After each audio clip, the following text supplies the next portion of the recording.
तो प्यारे बच्चों, इस इम्पोर्टेंट क्वेश्चन सीरीज के क्वेश्चन नंबर 11 को हम कंसीडर करते हैं, जिसमें एक सर्कल एक क्वाड्रिलेटरल के अंदर इंस्क्राइब है और जो क्वाड्रिलेटरल की साइड्स को P, Q, R और S पॉइंट पर इंटरसेक्ट कर रहा है।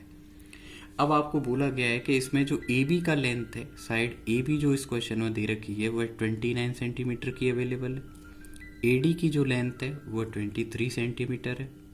साथ के साथ उन्होंने बोला है कि जो DS सेक्शन है उसकी जो लेंथ है वो 5 सेंटीमीटर है और आपसे पूछा जा रहा है कि आप इस सर्कल की रेडियस बताओ।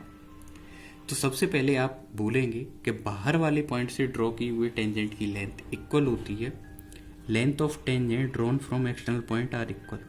Lengths of tangents drawn from external point are equal. Drawn from external point are equal. इस लॉजिक के अकॉर्डिंग आप कुछ पॉइंट्स को राइट कर सकते हैं। जैसे आप बोल सकते हैं कि जो DS होगा और जो DR होगा वो दोनों इक्वल होंगे। आप बोल सकते हैं कि AR और AQ ये दोनों भी इक्वल होंगे। आप बोल सकते हैं कि BP और BQ ये भी इक्वल होंगे। ऐसे ही आप बोल सकते हैं कि CS और CP ये भी इक्वल होंगे। आपको जो पॉइंट्स की ज़रूरत होगी आप उनको यूज करना।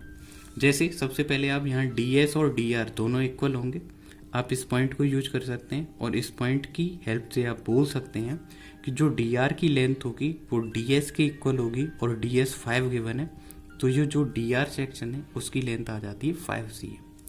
इसके बाद आप AR की लेंथ यहाँ से फाइंड कर सकते हैं बिकॉज आपको AD गिवन है। AD जो है वो AR और RD इन दोनों का सम है और RD का वैल्यू अब मुझे मालूम है कि RD का जो वैल्यू है वह है 5 cm है। तो यहाँ से मैं AR की वैल्यू फाइंड कर सकता हूँ और AR की जो वैल्यू आएगी वो सिंपली सब्ट्रैक्शन से आ जाएगी 23 - 5 that is equal to 18 cm। जो वैल्यू AR की होगी वही वैल्यू AQ की भी होगी। तो फ्रॉम सेकंड मैं बोल सकता हूँ, सेकंड से मैं बोल सकता हूँ कि जो वैल्यू AR की होगी वही वैल्यू AQ की भी होगी और ये 18 cm होगी। कितनी होगी? 18 cm। इसके बाद मैं बोल सकता हूँ कि जिस तरीके से मैंने AR सेक्शन को फाइंड किया वैसे ही मैं BQ सेक्शन को भी फाइंड कर सकता हूँ। कैसे?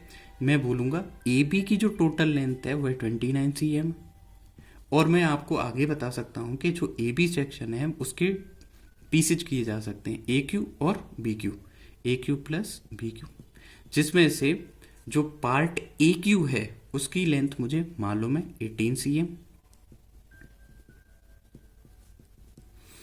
अब मैं यहाँ से BQ की लेंथ फाइंड कर सकता हूँ 29 - 18, जिसे मैं सॉल्व करूँगा तो ये आ जाएगा 11 cm। अब इसमें एक लास्ट पॉइंट बच गया कि ये तो सब ठीक है लेकिन इससे सर्कल की रेडियस तो ऑब्टेन हुई ही नहीं। तो सर्कल की रेडियस ऑब्टेन करने के लिए मुझे बहुत सिंपल अब छोटा सा लॉजिक थोड़ा सा ध्यान देने की ज़रूरत है। तो अब आप इसके बाद देखेंगे कि जो B पॉइंट है वो 90 डिग्री है, Q पॉइंट भी 90 होगा because radius is perpendicular to tangent. Radius is perpendicular to tangent at point of contact, at point of contact.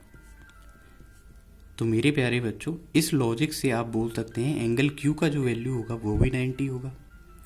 इसी तरीके से आप बोल सकते हैं एंगल P भी 90 होगा। अब एक क्वाड्रिलेटरल है उसके 3 एंगल्स 90 90 90 प्रूफ हो गए हैं, तो फोर्थ वन तो अपने आप ही क्या होगा? 90 होगा। इसका मतलब हमारा ये जो क्वाड्रिलेटरल है जिसमें PQ साइड और BP साइड इक्वल है, that means in quadrilateral OQBP क्या क्या अवेलेबल है? P, B, Q और O ये सारे एंगल 90 डिग्री के हैं as well as and PB is equal to PQ। जब इसकी एडजेसेंट साइड इक्वल हो जाएंगी, ये दोनों PB और BQ इक्वल हो जाएंगी, तो हमारा जो फिगर है so quadrilateral OQBP is a square, because square की ही ऑल 4 साइड्स इक्वल होती हैं, जिसकी वजह से एडजेसेंट साइड उसी में इक्वल हो सकती है। दैट मीन्स जो BQ का मेजरमेंट होगा वही मेजरमेंट OQ का भी होगा, वही मेजरमेंट OP का भी होगा और वही मेजरमेंट BP का भी होगा। और अभी अभी मैंने फाइंड किया कि जो BQ का मेजरमेंट है इस क्वेश्चन के लिए वो 11 सेंटीमीटर है। दैट मीन्स इन सब की वैल्यू क्या आ जाएगी, 11। इन सब की वैल्यू 11 आ जाएगी तो मैं बोल सकता हूँ कि मेरा जो सर्कल है उसकी रेडियस कितनी आ गई, 11 centimetre. So we can say that the radius of circle is OQ is equal to OP is equal to 11 centimetre. बहुत ही अच्छा क्वेश्चन है, इसको सॉल्व करेंगे। और आपको कोई भी डाउट आता है तो प्लीज कमेंट सेक्शन में आप कमेंट कर देना। Thank you for watching question number 11।